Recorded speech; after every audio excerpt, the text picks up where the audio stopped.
So hello. So what I want to do is I want to make a series of videos talking about the Tamla Horsford case and the investigation. So I want to throw a disclaimer out there only because some people that have had some part in this investigation have been very, very sue happy, and I want to assert that this is my opinion and my opinion only. I am not being paid to say any of this. My opinion is based off the facts of the case, what I have heard, in the news media, what I've heard from her family, and the things that I've physically seen, including the photos of Tamla Horsford after she was deceased. I am not a member of law enforcement. I am not a private investigator. This is solely my opinion, and the reason why I am asserting this is my opinion and I am placing my opinion online because this case has been a topic of public interest. And in the light of public interest, I am going to be doing these videos in the hopes that this case gets more attention and that this investigation reopens for several reasons, but I will touch on those at some point in these videos. So again, this is solely my opinion, nothing more. And I also want to state that I'm not a medical professional. I have worked in the funeral home business, so I've had the task of removing dead bodies from homes, nursing homes, hospitals, the GBI's office, outdoors. So like I've seen a lot of death, and which kind of leads me to believe that some of the facts or the events as it was told to the public about this case is possibly incorrect. So if you like this video, please, like and subscribe, share it. There's also going to be a link in the description for the change.org petition. If you can please sign that and share that so this case can, hopefully be reopened and reinvestigated. Thank you so much. Hi, yes, I need an ambulance and a police to my home. What's the address? 4450 Woodlet Court. 4450 Woodlake? Woodlet, okay. Alright, 4450 Woodlet Court. What is your name? My name is John Myers, Jeanne. Okay, and your phone number is 609.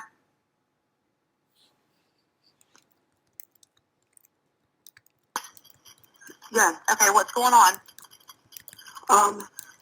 We had people over last night. We were drinking. Most of us went to bed. One of them stayed on the balcony. She was drinking, and we just went outside, and she's laying face down in the backyard. It looks like I'm guessing maybe she fell off the balcony, but she's stiff. Okay, is she breathing? I don't know if she's face down. Okay, how old is she? 41. Here, hold on. Hey, this is Jose Blair. Hey, have y'all checked to see if she's breathing? She's not moving one bit. She's not breathing. I just tried to assess her, touch her. She's completely face down in the yard. She is stiff. Okay. Do you know if she, do you see any blood or anything? Where she... Which I think the last time that I personally saw Tam was probably about 1 in the morning before I got upstairs to bed. Okay. And at that point, she was the only one in the kitchen. I know. Okay. Let me see where everybody is. I have one deputy that's about to pull into your subdivision. So I'll stay on the phone with you just for a minute. Is this going to be around back? Is that the way he needs to go? Right. So when he pulls up to the residence, there will be one car in the street, 4 in the back.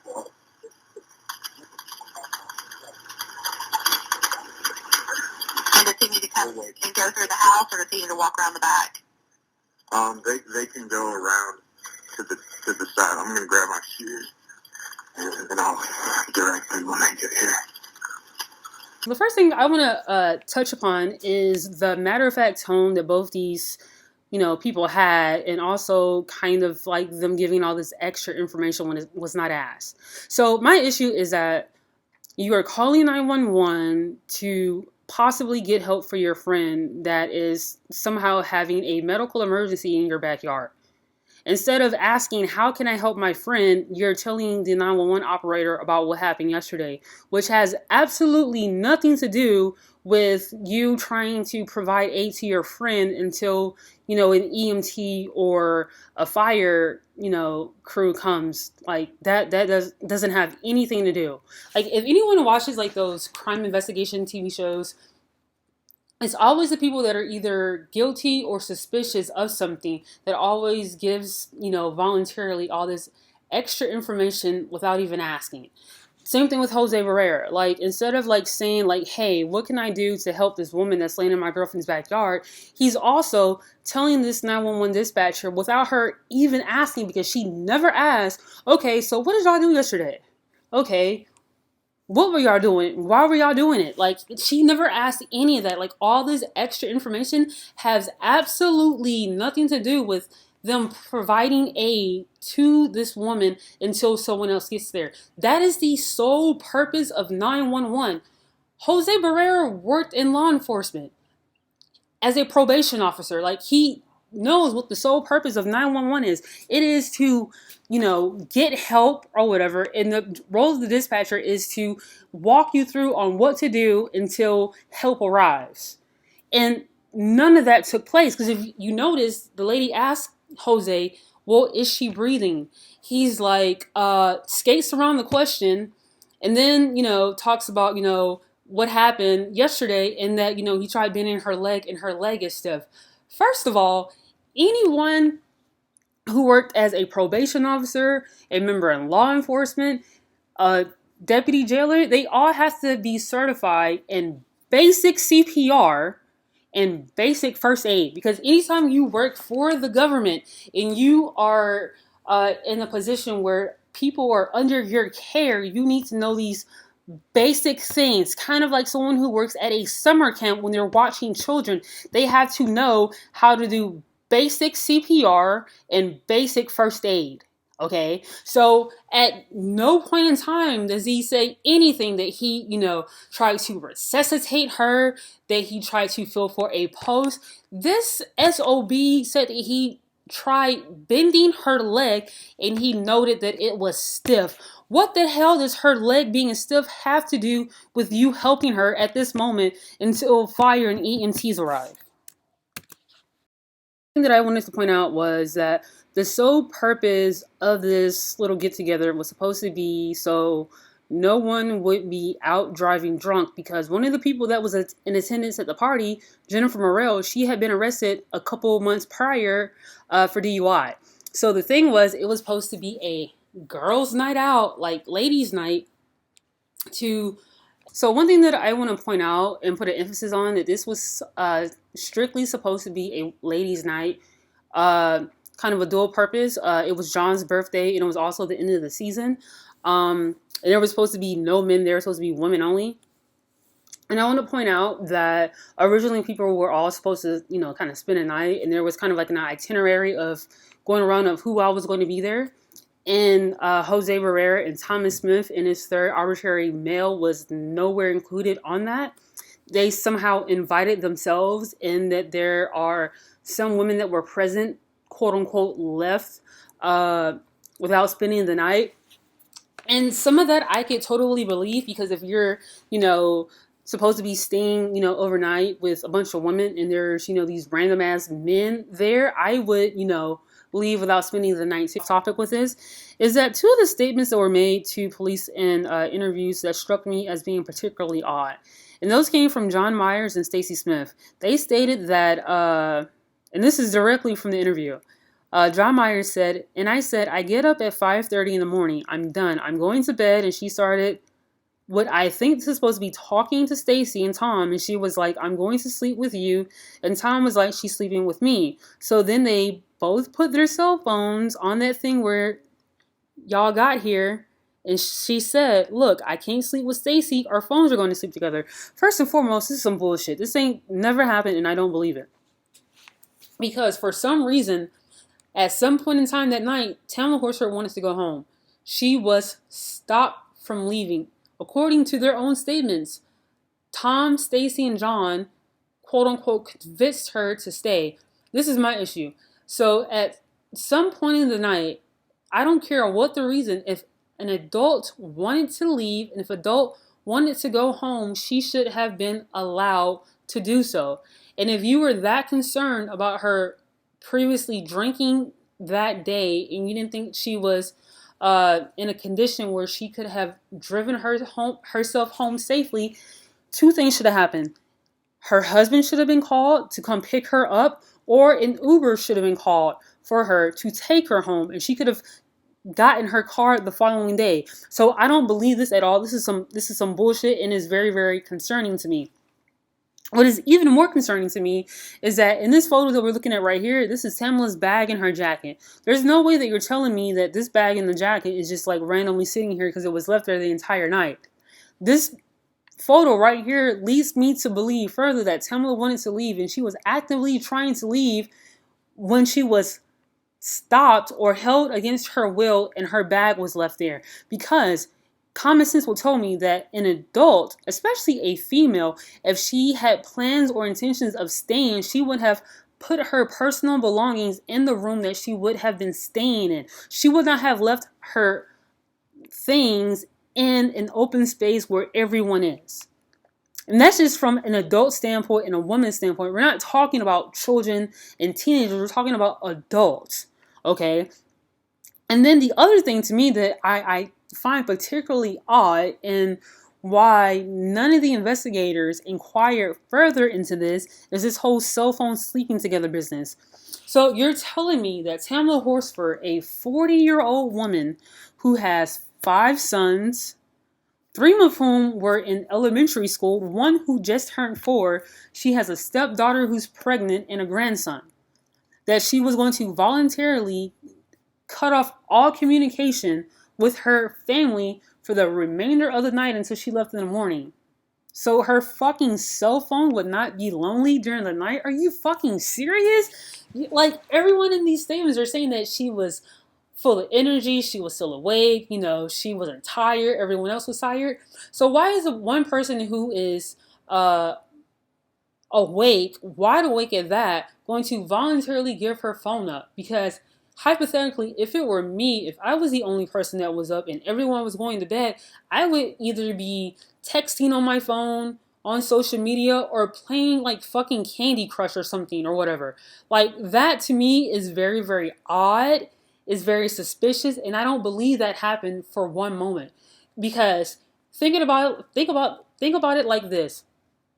If you are a mother or if you know someone with children, ask them, if you're at a party or if you're, gone overnight away from your children, and if your children are like under the age of 10, are you voluntarily cutting the communication off with your family so your fucking cell phone is not lonely through the night?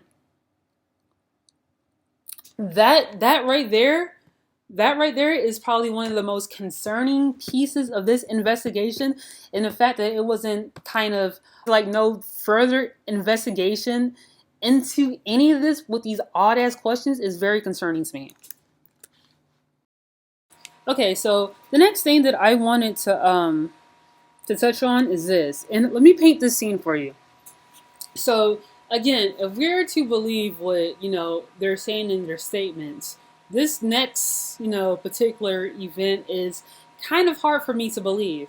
So Madeline is John's aunt, and she lives in the basement.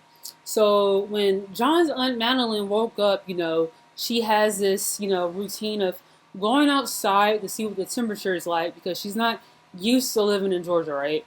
So she goes outside to see the temperature, and then she sees Tamla's body in the yard. She then goes back inside, puts water on her face, gets on her knees and prays, and then again goes out to see if she saw what she thought she saw. She then, ever so quietly, creeps up the stairs, knocks on the door, And she knocks on the door in a manner that it was kind of faint and they did not hear her. So she again knocks. And John tells her to come in. She, kind of says like, hey, John, I think something's wrong with one of your friends. I need Jose. That's all she said. She didn't say, who it was, what she saw, anything. She just said, I need Jose. There's something wrong with one of your friends. So Jose, put some clothes on, and him and John's Aunt Madeline, they go trotting down the stairs to, see what she saw. John yells out, hey, should I get my phone? And he says, yeah, probably. So as they're making their way down the stairs, John's fat ass gets on the phone and calls 911. And she's talking to 911 as she's walking down the stairs. Mind you, this phone call happens before John saw Tamla's body, if we are to believe what they are saying. Look at this. Jose Barrera says, I guess because I heard knocking, but it was kind of faint. So, again, if someone is in distress or if someone is having a medical emergency, anyone, unless they have a developmental disability or is a child, they're going to react in a way that differs from the way that Madeline acted. Example. So if any adult sees someone laying unresponsive in a backyard of a home that they share and they know that that person was there that night, what are they going to do? They're going to pick up their phone and they're going to call 911. Or they're going to yell for help. She didn't do any of that. What does she do? She goes back inside, puts water on her face, gets on her knees and prays, goes back out to see what she saw, and then creeps up the stairs and knocks on the door in a manner that no one answered the first time because they didn't hear her. So again, I am calling bullshit on this. So, on back with the investigation. And then Jose Barrera was like, and then I was like, who would be knocking? What's going on? Then, I laid there for just a couple of minutes longer and I heard it again. So, mind you, Madeline knocked on the door. No one answered. A couple of minutes go by. And then she knocks again. And John says, hey, I think someone's knocking. She said, come in. I do not believe this because this behavior is particularly suspicious and troubling. Mind you, we just listened to John's 911 call.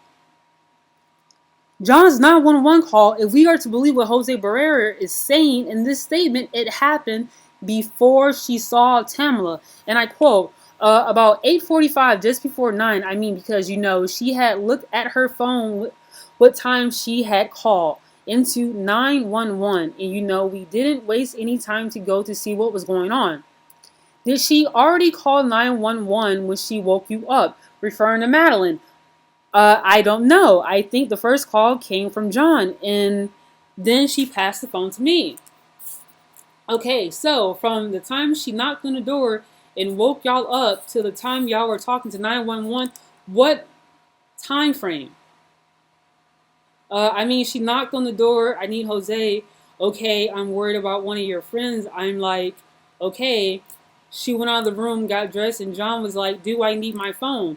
I said, grab it just in case. Went down, and I just made my way all the way down. So went out on the back deck, saw her laying there, went down to check on her, and then told John that. I think she was already on the phone with 911. We just listened to the 911 call. How did John Myers have all this information about her being face down and possibly falling off a deck if she did not see anything before she got down there, and if Madeline only said, I think something's wrong with your friend? Hello. Be very, very long, so these are going to be a series of videos, And one thing that I'm going to leave you with that was not included in the open records that was given to the public and the media. So this right here, this is a screenshot that was given to police by the family of Tamla Horsford. And what you're looking at is FaceTime. So in the timestamp that, John Myers gave police, of times that, people were leaving and doors were opening, and several statements made from Nicole Lawson, Jose Barrera about, times that certain people had left. This right here completely contradicts that, because Nicole Lawson states in her interview that she was present when Tamla Horsford was on the phone with her daughter and grandson. She also says that she left at 10:30. So these two things are not possible, because one, Tamla Horsford, this phone call happened at 12:33 a.m. If Nicole Lawson left at 10:30, those two things could not have happened. So one of those things is fictitious.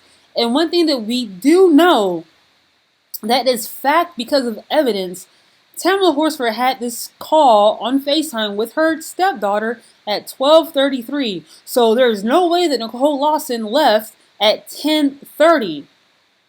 Forsyth County knew this. They did not do anything to either confirm or disprove any of these statements, and they were given this information. So the next video that I put out, that I get into, I'm going to be going more into this. Thank you so much. Again, so links are in the description. Please share this video.